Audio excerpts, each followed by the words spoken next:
Salut à tous. Aujourd'hui, on va parler pénurie de profs. Alors, il a été annoncé il y a quelques jours que la date limite pour s'inscrire au CAPES serait décalée de 14 jours, donc passant du 18 novembre 2022 au 2 décembre 2022. Pourquoi? Parce que pas assez de candidats s'étaient inscrits par rapport au nombre de places, notamment en maths.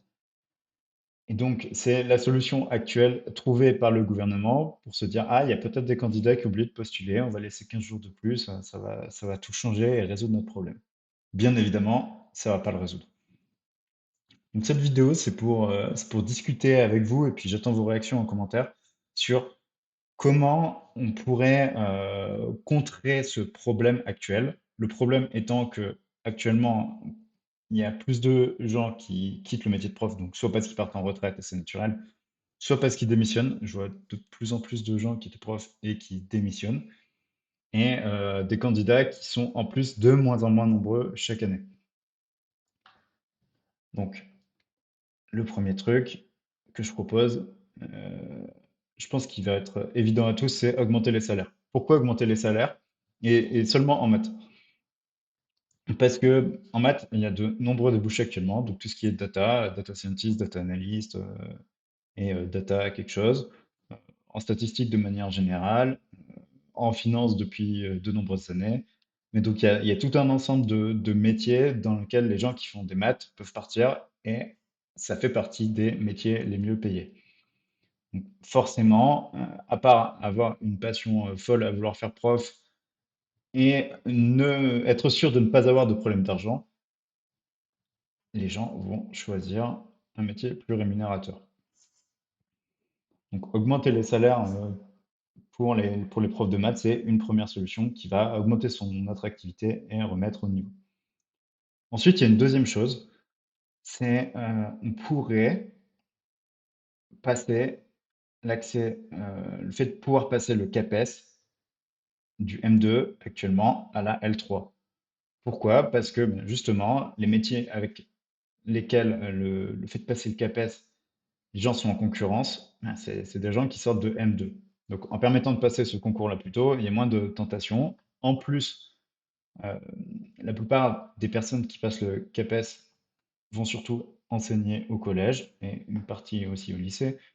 Mais je pense que pour la plupart des cours, il n'est pas nécessaire d'avoir beaucoup plus loin qu'un niveau de L3. Ça n'empêche pas d'avoir un bon niveau de L3, justement, et de rendre le concours un petit peu plus sélectif, mais au niveau L3, et donc fin de licence. Et à contrario, euh, demander un niveau M2, ça oblige à baisser la barre parce qu'il y a de moins en moins de candidats, etc. Donc, pour augmenter le nombre de candidats, je pense qu'une bonne solution, c'est tout simplement de demander 2 ans d'études en moins, parce que se dire je vais enseigner au collège alors que j'ai passé 5 ans après le bac et que je peux faire un métier qui me rémunère plus, bah, c'est pas très avantageux.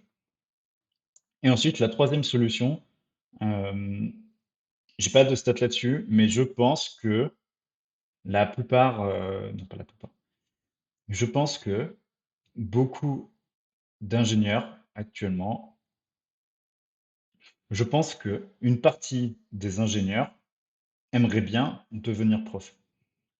Et donc, cette partie-là, bah, c'est pareil, l'aspect financier va les bloquer parce que s'ils décident de faire prof, par exemple, à 40 ans, en faisant voilà, le bon niveau de formation, etc., bah, ils vont repartir de zéro. Donc, le salaire actuel, quand on débute en tant que prof, c'est pas beaucoup plus que le salaire que le SMIC, le salaire minimum. Donc, sortir d'une situation où on est plutôt bien rémunéré à une situation où on est beaucoup moins rémunéré, c'est pas quelque chose qui va pousser les gens à devenir prof, même s'ils en ont envie. Et donc, pour contrer ça, je pense que euh, prendre en compte la carrière passée serait quelque chose d'intéressant. Alors, je dis pas qu'il faut garder le même niveau de salaire. Quand on fait une reconversion, de manière générale, on a une baisse de salaire les premières années où on s'est reconverti, mais ne pas repartir de zéro, repartir sur quelque chose de plus intermédiaire où le salaire, au lieu de baisser de, je sais pas, de 50%, voire plus, il baisserait que de 20 ou 30%, ce qui rendrait le truc plus raisonnable. Donc ça, pour moi, c'est les trois solutions qui feraient que on, on calme cette hémorragie et qu'on puisse repartir sur des bases un peu plus saines avant que le système soit totalement déréglé, s'il ne l'est pas déjà, et que on n'ait pas d'ici 5 ans les trois quarts des élèves qui se retrouvent sans prof. Qu'est-ce que vous en pensez? N'hésitez pas à laisser un commentaire. On se retrouve bientôt pour une prochaine vidéo.